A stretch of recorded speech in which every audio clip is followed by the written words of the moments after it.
Put my feet.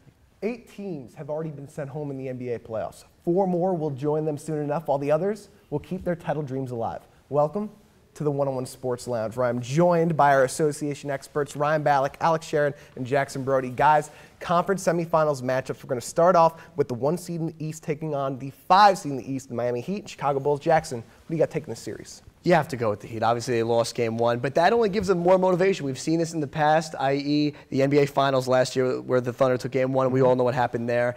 The Bulls, you got to give the coaching staff credit and the players credit, but the Heat are too strong, too powerful. LeBron is going to take over that series. Yeah, the Bulls playing great right now, but the Heat played one of their worst games they possibly could have. LeBron scored 2 points in the first half. I wouldn't be surprised if the Heat came out, won the next 4 games, and made it a 5-game series. I'm going to go on a limb, and I'm going to pick the Bulls. Look, Really? The Heat have lost 3 out of their last 44 games, and 2 of those games have been to the Chicago Bulls. So they're not going to win. They're not going to lose another one. I'm just saying the Heat have not played a meaningful game since Game 6 in Boston last year. They've not had to had any pressure on them since then. They had to try against the series. They had to try. Yeah, when they won 4-1 and cruised to victory. Russell Westbrook had a great game. Well, clearly didn't work out so well. I think the injuries eventually will get to. So we've got 2 Heat and we got a Bulls. I like the risky Bulls pick. Nice selection. Let's move now to you, Sharon, as we talk about the other 1 seed, the OKC Thunder. You talked about they're facing off against the Grizzlies. You got them there. Yeah, I mean, I mentioned Westbrook before. They don't have him anymore. Right. I can't in good conscience choose them over this great Grizzlies team. Great defense. Marcus Gasol playing fantastic. Conley had kind of a bad game his first game. He's not going to have that bad a game again. The Grizzlies are going to win this with their defense. Well, I mean, the Thunder clearly are really missing Russell Westbrook, and now even more James Harden. Absolutely. I mean, they're really regretting that decision now, Kevin I Martin's guess. been playing yeah, well. no, Kevin Martin has been playing well, and I think that the Thunder, somehow, some way, Kevin Durant's going to will this team. I really thought they were going to lose the first game, and somehow Durant pulled that out. So I'm going to pick the Thunder, and it'd probably be a 7-game series. Great series, though. That makes sense. Obviously, Durant is the biggest star in this series, but I got to go with the Grizzlies. I love their perimeter defenders. Obviously, down low, Marcus Gasol has come into a class of his own, if you will, Defensive Player of the Year. Easily. And best. I mean, he's playing out of his mind. Zach Randolph, you have to love. So many good matchups. Exactly, both of them down low.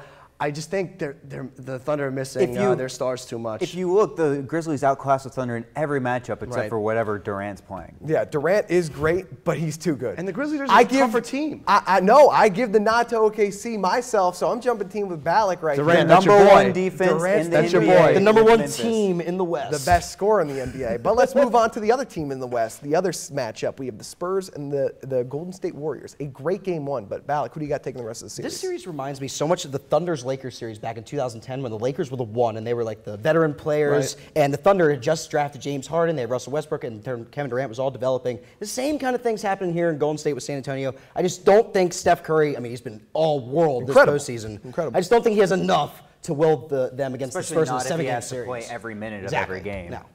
Right, I'm going to go with the Spurs. Obviously, you would think in terms of younger legs, the Warriors would be in there, but I'm going to give it to the old man strong guys. Obviously, in terms of coaching, they have the advantage. And what I saw last night in Game 1, how the Spurs were able to come back and, I guess they were outplayed that entire game. They were outplayed, but that's the thing. If the Spurs can come back from down 18, there's no way late in the game down 18. With the there's no way that the Warriors Tim Duncan, win. by the way. Let's put that out there and as well. the stat that's been thrown out every 4 seconds that the Warriors haven't won in San Antonio since what, 97? Latrell Sprewell was there. You absolutely have to be optimistic if you're a Warriors fan. I mean, this team is so well built right now, and Klay Thompson and Steph Curry are studs. But is Klay Steph Curry going to get can't wound foul down? out again. They can't have everyone foul out. They need to be a full-strength even matchup with San Antonio. It sounds like 4 San Antonio picks. So let's go to the last series that we've got, the New York Knicks and the Indiana Pacers. Jackson, who do you got with this classic rivalry? You got to go with Spike Lee's New York Knicks.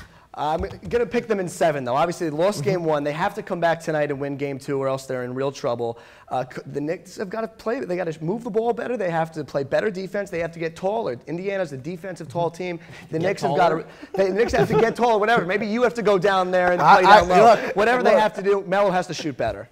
Balak, I want to hear your pick first. I can't. I just want to hear it. Okay, well, I'm going to go with the Knicks based on potential. The Pacers killed the Knicks and dominated them in Game 1, and Roy Hibbert was so crucial to that. But the Pacers have been so inconsistent the entire season, and I've seen the Knicks play at such a high level of play. They're inconsistent. When they needed they're inconsistent playing away. But they have a Carmelo Anthony, and the Pacers have nobody. The Pacers they have don't nobody have they can trust. Carmelo's playing awful. They're playing great defense on him. They're playing great defense on everyone. There's one game in Madison Square Garden. They have 2 games that they get to go back. back to and play in a row in Indiana. They play worse away than Same they amount do of at games, home. but- I don't think No. the Indiana No, home no, no, field no, no. home turf is the In same about as it used to be. 15 minutes, it's 6:45 right now. In about Oh, 15 we'll see. minutes, We'll see. the Pacers are going to win Game 2. They're going to make this a sweep. The Pacers. Oh, sweet. Oh, That's a Sharon. bold prediction. Oh, man, we We'll gotta be keep sure to this. check back in with that series as Keep time this. moves along. But when we return, we'll sweep. skate back A to the sweep, desk people.